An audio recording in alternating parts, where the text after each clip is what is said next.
朋友们好，今天聊聊设计如何改变世界。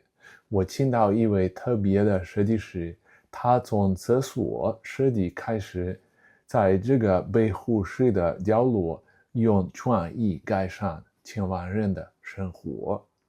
Joining me today is a person with many talents and a big heart for creativity.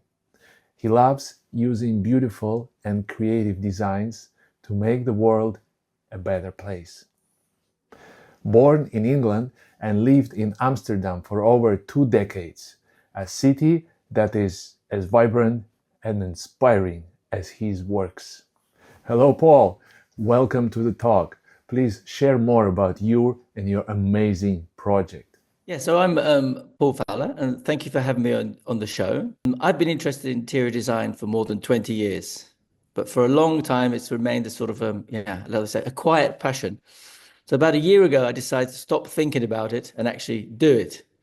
I gave myself a deadline, so I gave myself, let's say, 5 months to create something distinctive, something with a clear position and something that would stand out from a very, very crowded field of interior designers.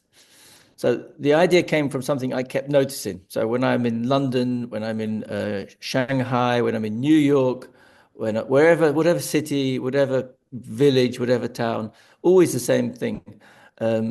Beautifully designed, food, atmosphere, lighting, great, often. Then I'd go to the toilet and it was like stepping into a sort of different world. Sometimes it would be like cheap materials, harsh lighting, poor layout. It felt like neglected, as though the money had run out, or nobody was interested, or it wasn't important. So the contrast became the foundation of my project. I decided to focus entirely on toilet space design, not bathrooms, just toilets, and targeting for restaurants, offices, public buildings, and private homes. It is one of the most personal and frequently used spaces in any building, yet it is almost ignored in serious design conversations. And I don't think that's okay. Fantastic, Paul. I assume that your customers are worldwide. So my question is, how does your project transform local resources like ideas, talents, technology into a global solution? I don't start with the country, I start with the person. And everyone has their own routines, preferences, and ideas about what makes the space feel right. Culture plays a part, of course, but so does lifestyle, age, profession, and most importantly, personality, because everybody's got their own personality. So whether the client is in Tokyo, Berlin, or Riyadh, the process begins with listening. And once you understand what matters to someone and how they use the space, the right design kind of tends to emerge naturally to itself. In places where water is not enough, even for drinking, dry or waterless toilets is the only option, or maybe the solution is in recycling used water and separating the so-called black water from the rest to prevent contamination. What's the thinking about that?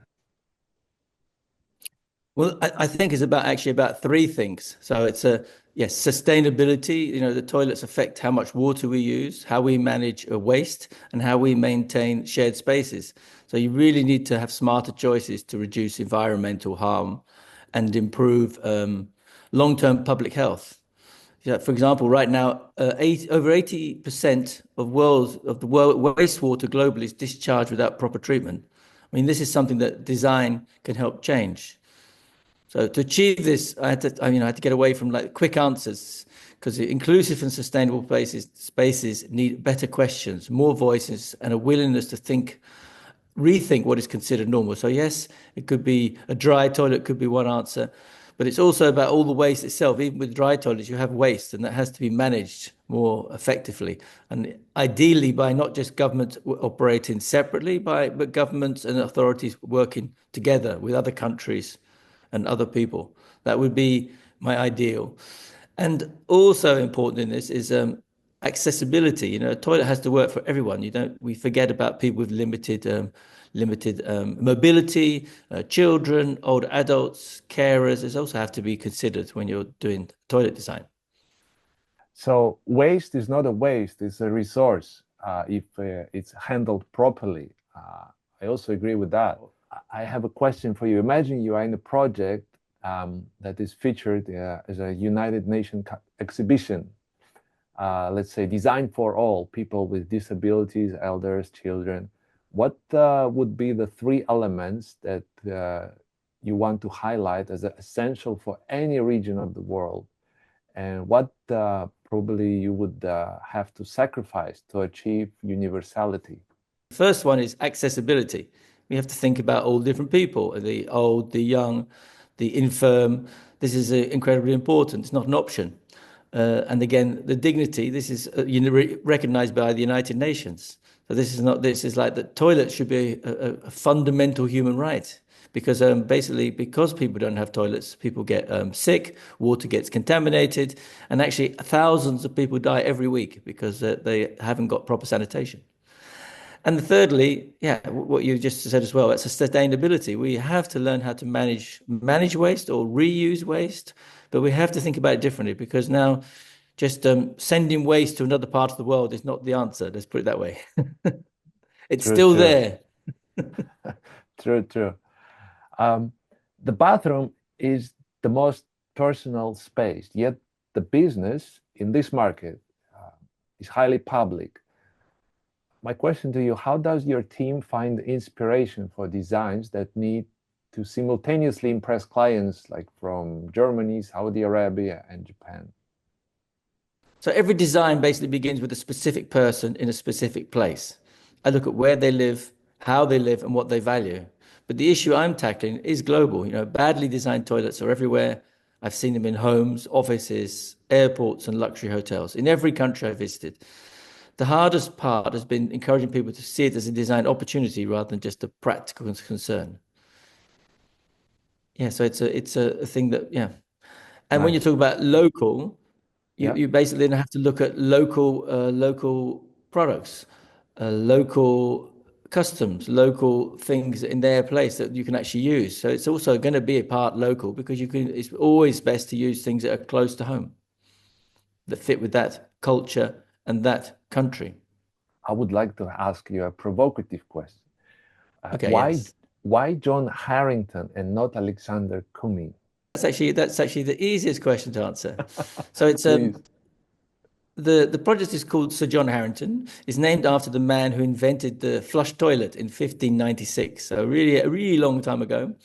And he was actually Queen Elizabeth I, the Queen of England's godson. And he was a bit of a troublemaker, a bit of a pioneer. Now I like to think of myself as a little bit of a pioneer, and maybe sometimes a little bit of a troublemaker. And I also like the history. I like the wit. I like the elegance of the Sir. I thought that it was, and I also thought this guy he needs to be honoured for what he did. He needs to get some credit, and people don't even know this guy. And basically, he did something. One of the most, you talk about Leonardo da Vinci. Actually, Sir John Harington invented something much more important than anything Leonardo da Vinci did. Leonardo da Vinci did a painting. Yeah, great. He made some drawings of some inventions. Now, fantastic. But this guy made something that everybody uses. Billions of people use all around the world. On a daily And yet basis. nobody knows his name. But again, Alexander Cumming is the guy who improved the mechanism, although created by John Harington, you're right, with an S-shaped pipe that holds the water basically, and the smell disappears. Yep. And he also patented the first flush toilet, right? Yeah, but that to me is a little bit cynical. So basically, Sir John Harington didn't make any money out of this, and the guy you're talking about is a capitalist bastard, basically. And he patented an idea which should be universal for everybody. How nice Correct. is that? Nice.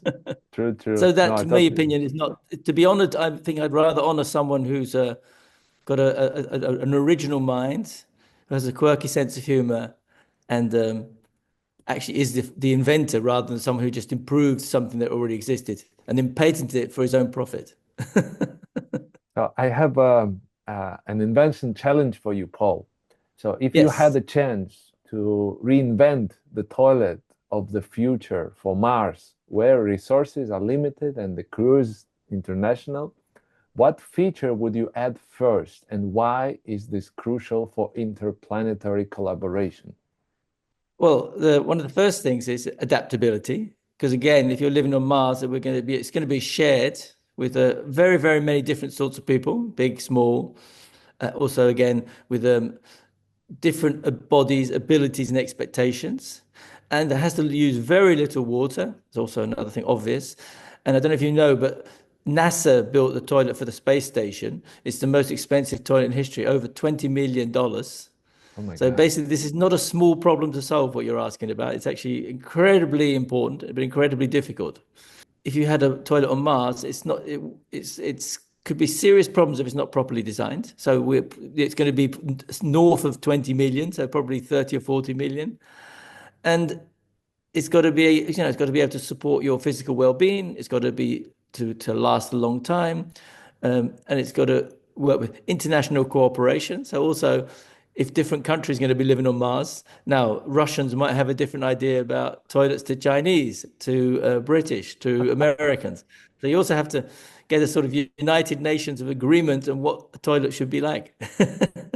Basically, it just shows you how essential design becomes when you strip everything away. So basically, design is not just some nice to have. It's fundamental. It's fundamental, and it's also, I think, the hardest part here is not the design itself, but bring all these different points of view together. How do you see your project to evolve over the next couple of years? Is there anything the global community or partners from other countries could help you? Yeah, so basically, this my plan for this year is it's going to be about building foundations. So what I want to do is I want to complete 10 unpaid jobs this year. So basically, I want to do 10 projects that prove what I say I can do and how I do it, and then also um, beyond that, I want to work obviously with architects, developers, hospitality teams, the people who are really, really willing to take the toilet seriously. That is actually a very important part of their business, whatever the business they're in. And yeah, to be to understand that the details in the smallest room are just as important as in the kitchen, as in the dining area, as in your office, as in the reception. It's just as important because also when you have a business, all your customers will be going to the toilet. In a strange way, it's disrespectful to people. So it's like, Right, yeah, right. you're going to pay me a lot of money for this very expensive meal you've had, but when you go to the when you have go for a break between the let's say the main course and your pudding, and then you go to some place, you think, well, it's part of your experience, and you're going to be like mostly very disappointed. Right, right. 100% with you, Paul. So how people can contact you if they search for innovative toilet design? Well, that's not so difficult. I would say look up Sir John Harington, and and that's also a good thing. That's also a brilliant thing. There is no other. I've looked on the website online. I've looked. There's billions of websites. There is not one site dedicated 100% to toilet space design. Not one, which is incredible considering how important it is. It's always like showers and baths and everything else that they buy. But this is the only platform that's dedicated to toilets. So there's two things. If you look up Sir John Harrington, then you find me. I come very close to the top because most people don't even know this. And I do believe that this name sticks. And if you look up specialist toilet design, now should probably also come very close to the top of the list because I'm the only one doing it. So I'm in a very small field of one, as far as I see. Fantastic. Fantastic, Paul. Great talk, and thank you really for your time today and sharing your bright ideas. My great pleasure. Tot ziens. To things and to the folk and the care.